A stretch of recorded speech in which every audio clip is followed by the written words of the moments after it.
Merchandise sebenarnya udah mulai tahun 2019 sih. Jadi waktu itu saya kerja sebagai sales di perusahaan advertising. Kurang lebih tahun 2017 saya sama teman-teman saya ada kurang lebih 3 orang. Kita bangun usaha yang lebih gede lagi di bidang fiber optik. Jadi penjualan benar-benar tinggi tapi pembelian rendah, lama-kelamaan juga pasti akan kolaps. Akhirnya semua karyawan di PHK massal. Saya sama tim saya juga termasuk yang di PHK juga. Terus selama 6 bulan kita sama-sama, termasuk saya juga, kita nggak berpendapatan sama sekali.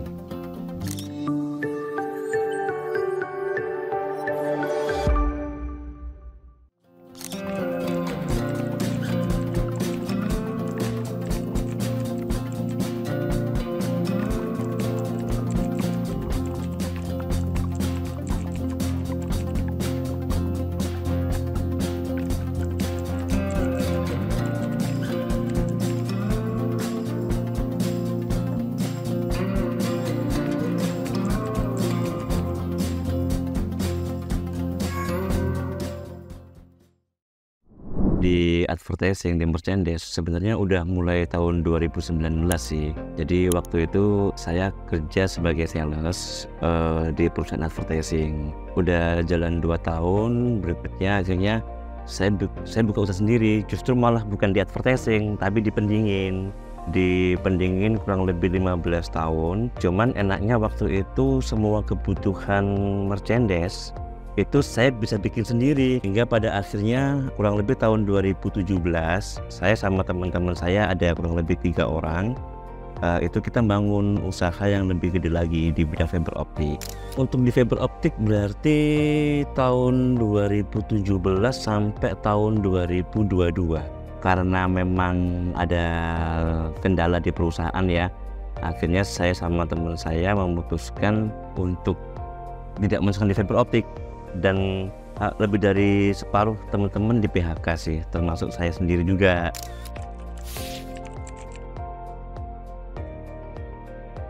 Tantangan terbesar di fiber optik itu sebenarnya bukan di penjualan ya.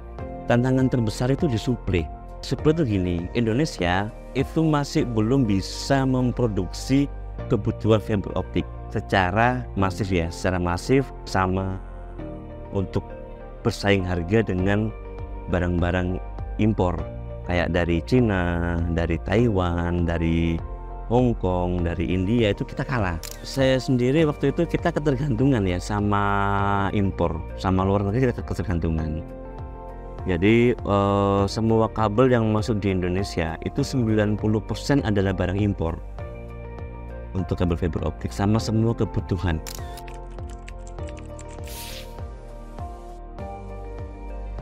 Tahun 2022 antara karena uang yang dipakai sebenarnya untuk belanja bulanan ternyata nggak bisa kembali. Jadi penjualan benar-benar tinggi tapi pembelian rendah, lama-kelamaan juga pasti akan kolaps. Akhirnya Maret tahun 2023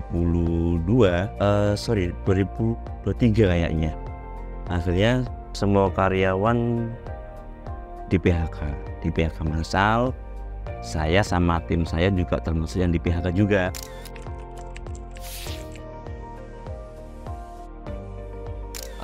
Kalau berdirinya di tahun 2020 akhir.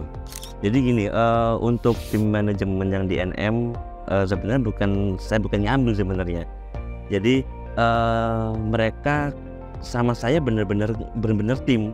Jadi semua yang saya pahami, paling enggak mereka juga harus memahami juga.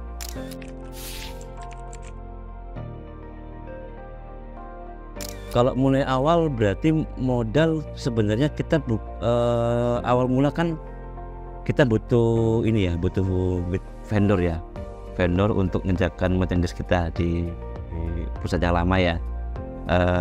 Itu justru malah tetap efisien. Yang seharusnya penawaran harga di atas 100 juta kita mampu menghemat sampai 50 juta karena kita kerjakan sendiri, dan kita udah punya alat waktu itu.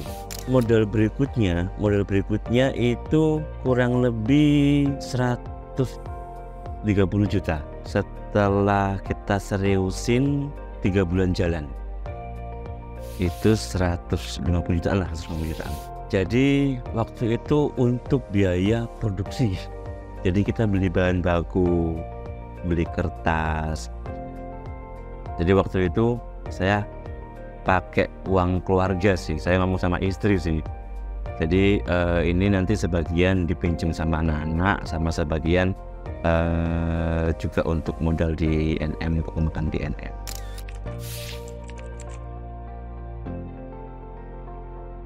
Awal mulanya gini, waktu itu orderan pin yang masuk satu hari itu melebihi dari 3.000 pieces total yang keseluruhan ini. Nah, dari perhitungan kita satu hari kemampuan satu orang itu untuk ngepres bisa sampai maksimal 1.000 lah gitu. Nah, dengan gaji yang kita keluarkan perhitungan satu hari 150.000.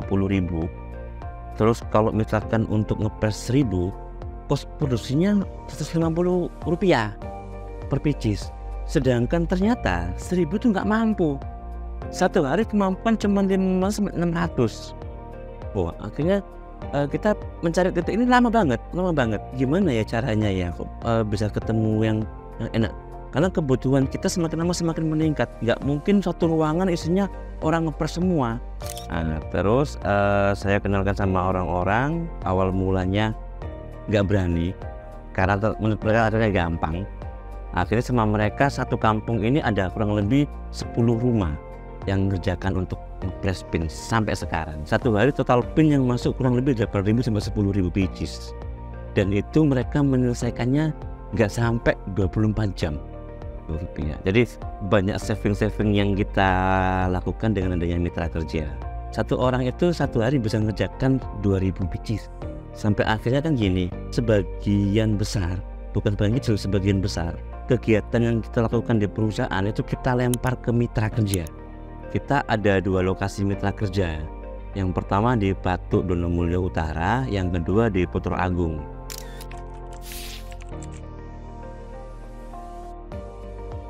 Kita yang bisa produksi sendiri ya. Yang pertama stempel ini ya. Stempel sama stempel yang kayu ya, bukan yang kayak gini ya. Kayak gini mesti impor ya. Terus yang kedua itu MUK. Yang ketiga itu stempel custom. Ada stempel bahan baku, ada stempel custom ya. Terus ada kebutuhan ini ya, digital printing A3 plus ya. Jadi kayak stiker untuk label kemasan, terus untuk labelnya hijab, terus untuk rollnya hijab gitu. Terus korek api custom, terus tali medali. Yang berikutnya kita kepinginnya itu kita punya ini, mau jalan ke cutting akrilik sekaligus sama printingnya juga. Terus mungkin satu hari itu bisa sampai 5.000 pieces. Terus kalau aneka pin ya, aneka pin bisa kurang lebih sampai 30.000 pieces satu hari. Itu kalau flash cut itu bisa 5.000 satu hari. Kalau rata-rata nota ya di luar event satu hari itu nota ada 1.200 nota.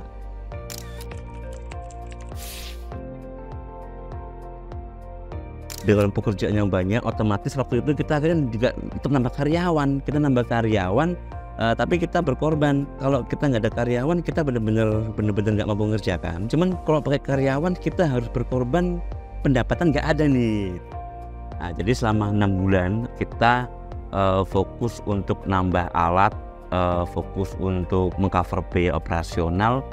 Jadi kita benar-benar memfokuskan gimana caranya secara merchandise bisa tetap jalan. Selama 6 bulan kita sama-sama, termasuk saya juga, kita nggak berpendapatan sama sekali. Jadi sampai ada beberapa tim yang udah hampir putus asa ya. Jadi waktu itu udah 6 bulan, jadi dia udah berontak, kayaknya udah kepingin cepet-cepet maghrib ya, kepingin cepet-cepet buka ya. Jadi dia ngerasa kita kerja nggak dapat apa-apa gitu. Sampai akhirnya di titik akhir tahun 2023 akhirnya semua bisa menutupi operasional, dan bahkan kita juga sudah berpendapatan sih.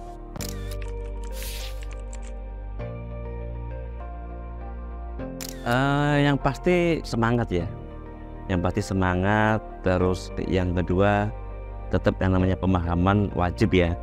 Jadi mereka kalau dengan pemahaman akhirnya kita bisa menentukan target itu seperti apa sih. Nah, terus untuk mengenai puasa masing-masing ya, cara masing-masing ya. Karena awal-awal ketika 6 bulan itu mereka terbiasa rokok yang murah-murah, ketika sekarang mereka punya pendapatan lebih, mereka tetap sama aja mas rokok mas. Jadi ya ada hikmahnya juga sih, walaupun mereka sekarang memiliki pendapatan yang lebih besar daripada dulu mereka jadi karyawan, pengeluaran mereka ketika dulu mereka jadi karyawan walaupun mereka dulu juga profesional juga lebih irit ketika mereka usaha sendiri dan punya pendapatan lebih sih.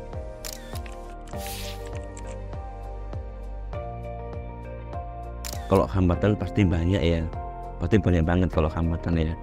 Jadi yang pertama mengenai alur produksi ya, yang berhubungan sama SDM juga. Terus yang kedua produksi otomatis berhubungan dengan keuangan juga. Terus yang ketiga menyatukan pendapat di tim manajemen sendiri. Kalau saya sama tim ini gini, kalau orang masalah cari solusinya, sebenarnya enggak, masalah cari akarnya dulu. Cari akarnya, terus solusinya ini berdampak apa enggak. Kalau misalkan enggak terlalu berdampak, gak usah dipikirkan solusinya. Yang penting akarnya dulu aja, supaya enggak muncul lagi. Gitu.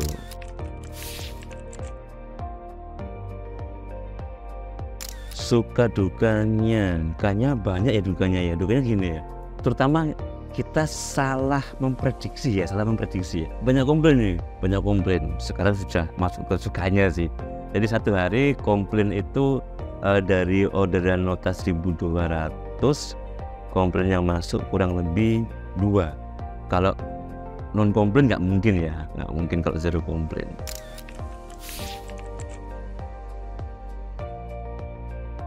Jadi waktu itu kita kan browsing nih, mesin apa yang cocok sama kita. Akhirnya ketemulah Epson 530.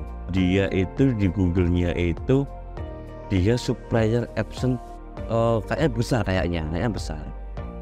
Terus saya telepon kita nggak punya kalau mesin yang 530, yang ada Lysander gitu.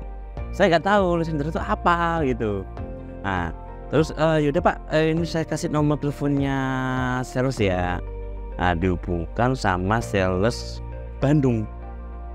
Awalnya sama Bandung. Nah sama Bandung, pak alamatnya mana? Surabaya. Oh nggak bisa, di Surabaya aja pak.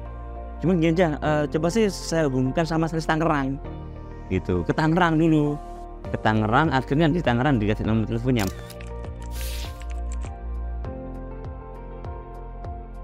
Kalau secara keseluruhan oke ya. Jadi kalau misalkan saya ada kendala gitu juga cepat diresponnya. Teknisi pun saya WA selesai saya kerja malam-malam gitu juga dibalas juga. Kalau misalkan saya di depannya mesin, mas saya nggak di depannya mesin nih, besok pagi ya. Saya sambung sama tim ya, nanti tim ngobrol-ngobrol. Dibantu di telepon sama Lysander. Dan kita sendiri nggak paham ya. Jadi untuk pertama kali pakai Epson ini, oh ternyata ada apa ya, semacam kayak penampung tinta, itu dia punya batas itu loh.